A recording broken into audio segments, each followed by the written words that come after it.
The auction hall of Station Zarthul reeked of sulfur and greed. Mia and her twin sister stood in the containment field, their scales shimmering under the harsh violet lights. The Draconis twins were a rare commodity, the last of their kind. Their homeworld reduced to ash by the consortium's mining fleets 3 cycles ago. 14 alien warriors had gathered, each representing a different faction of the galaxy's most powerful warlords. Mia could feel their hungry eyes studying every ridge of her horns, every curve of her powerful tail.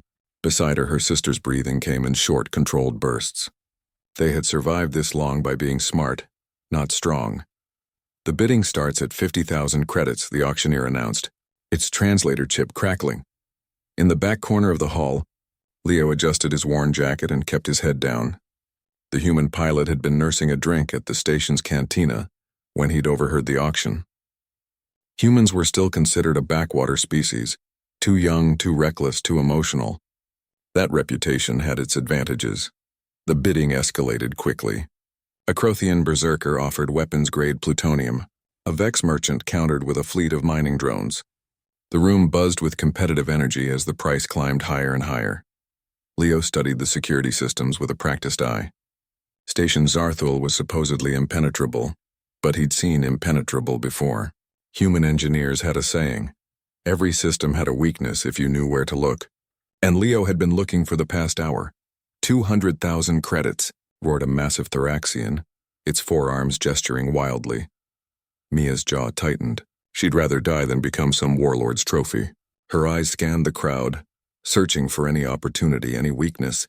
That's when she noticed him, the human, barely noticeable among the towering alien warriors, watching the security console near the exit with unusual intensity. Their eyes met for a fraction of a second. Leo saw something in the Draconis, girl's gaze that made his decision. Defiance, intelligence, will to survive that reminded him why he'd left Earth in the first place, because humanity understood what it meant to be underestimated, sold to the Crothian Empire for 300 and the lights went out. Leo had spent his last 5,000 credits bribing a maintenance drone to overload the station's power grid at precisely this moment. In the darkness, chaos erupted. Warriors shouted in a dozen different languages. Weapons powered up with distinctive whines, and the containment field flickered. Now, Leo's voice cut through the confusion in perfect Draconis. He'd learned it during a cargo run through their sector years ago. Mia didn't hesitate. She and her sister burst through the weakened containment field, their powerful legs propelling them through the panicked crowd. A Vex warrior lunged at them, but Mia's tail sent him crashing into a weapons merchant's stall. Leo was already moving, his compact plasma pistol clearing a path toward the docking bay. "Follow me if you want to live." The cliché made Mia almost laugh despite their situation. This human had clearly watched too many Earth holovids. Emergency lights flickered on, bathing everything in red. Behind them, the 14 warriors had recovered from their surprise and were giving chase. A Thoraxian's particle beam scorched the wall beside Mia's head. "Your ship better be fast, human," Mia shouted as they ran. "Fast?" Leo grinned over his shoulder. "Lady, she's a piece of junk held together with duct tape and human stubbornness. But she's faster than anything else on this station." They burst into the docking bay. Leo's ship, the Indomitable, looked exactly as he'd described. A battered freighter that seemed to violate several laws of physics just by staying in one piece. But Mia could see the modifications. Aftermarket engines, military-grade shields, and what looked like a salvaged jump drive that could fold space. "Get in." Leo slammed his palm on the access panel. The twins dove through the airlock as plasma fire erupted around them. Leo was already in the pilot seat, his hands dancing across the controls with practiced ease. "Hold on to something!"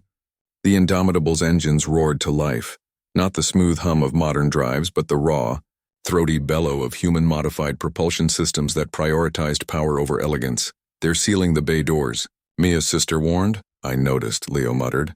His fingers flew across the navigation console. This is going to be tight. He wasn't exaggerating. The ship lurched forward with brutal acceleration, the kind that would have killed most species.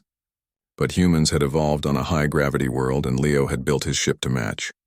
The Indomitable shot through the closing bay doors with less than a meter of clearance on either side. Behind them, the 14 warriors scrambled to their own ships, but Leo was already plotting their jump. 3, 2, 1. Space folded. In the sudden silence of jump space, Mia finally exhaled. Her sister collapsed into a seat, trembling with relief.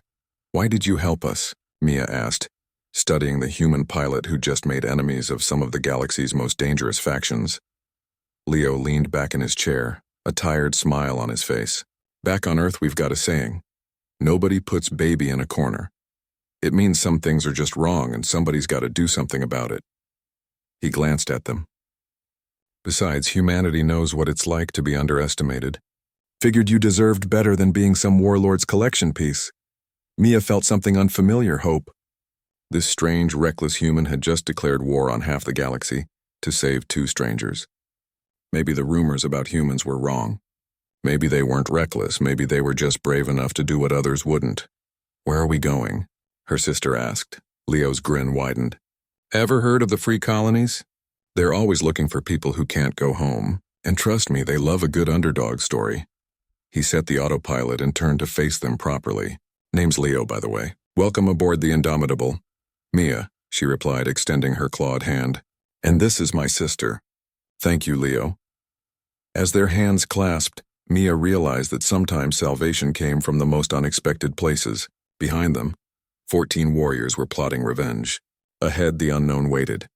But for the first time in 3 cycles, the Draconis twins were free, and they had a human pilot crazy enough to keep them that way.